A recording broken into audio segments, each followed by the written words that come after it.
Now I'm going to start building a tailpiece for an Archtop guitar out of this piece of ebony. I've thinned it down to 3/8 of an inch thickness. I always use pencils, of course, to make markings. They don't show up on ebony very well, as you might imagine. So the first thing I do before I start marking where the tailpiece needs to get cut out of this is I'm going to paint the ebony with some tempera paint that's white in color, and it'll just give me a nice light background for making pencil marks.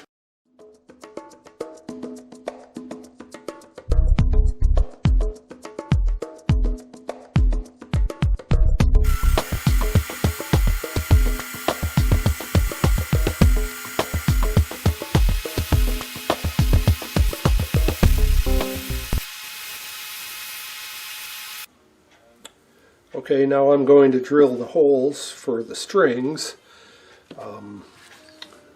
obviously through the front here. I've got this handy jig for drilling the string holes. It's square on the outside surface, but on the inside, probably doesn't show, the block of ebony, the center section here, it's curved the same way as the leading edge of the tailpiece. So I put the tailpiece in there and clamp it in place, and then I can drill the holes and the drill bit won't skate out of the way. It's really hard to drill a hole on a curved surface because the drill hits it and it just tends to slide off. So by having this fixture that I made, the drill bit won't be able to go anywhere. So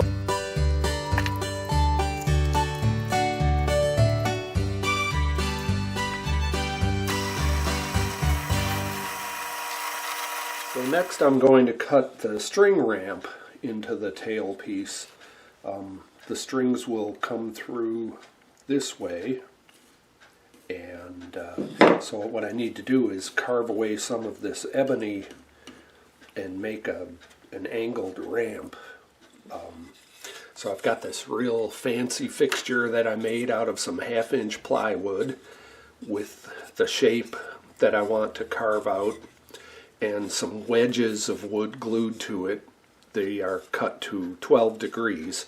So this will sit on the tailpiece like that, with double-sided tape, and I'll get started roughing out the wood with my router. Made a 12-degree angle on the router base, so when this sits on the fixture, the router bit itself will be perfectly vertical.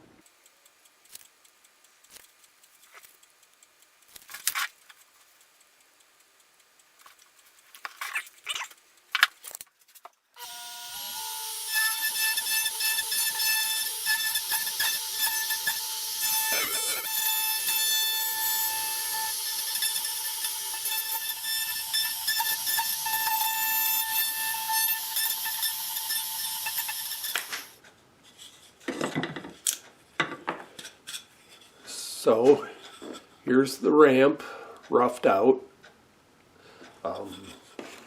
You can see the string holes that I drilled earlier, and then the ramp is a little rough looking still, and I'll clean that up with scrapers and chisels and give it a nice smooth finish.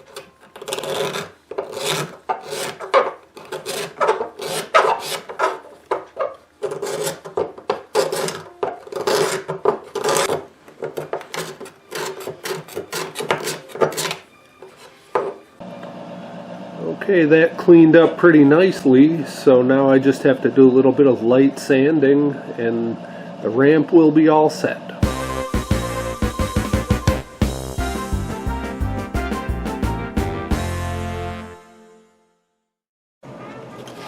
So this is it after sanding, just the ramp. Looks pretty good now. So my next trick is going to be to create a string stop for the ball ends of the 6 strings. Obviously, if the strings pass through the tailpiece off toward the peg head, the ball ends of the strings would stop here. The problem is, over time, the steel balls would eventually erode the ebony. So rather than have the strings make direct contact with the ebony, I'm going to use a piece of brass that's a 32nd of an inch thick and bend it to the shape of where the strings are going to stop, and then I'm going to drill holes for the strings to pass through. So the ball ends of the strings will actually stop on the brass, not on the ebony. And the added benefit to doing that is I can also install a ground wire for the pickup. It'll touch this piece of brass and ground all 6 of the strings at the same time. So in order to make the holes in the brass, I've got another little fixture that I made with holes for the 6 strings, and the piece of brass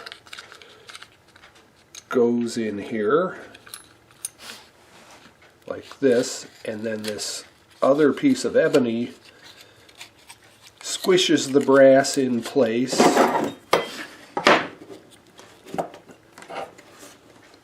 and I'll clamp that down, and then I can go through the front end and drill holes into the brass, and the bit doesn't really skate around very much because everything is locked into place.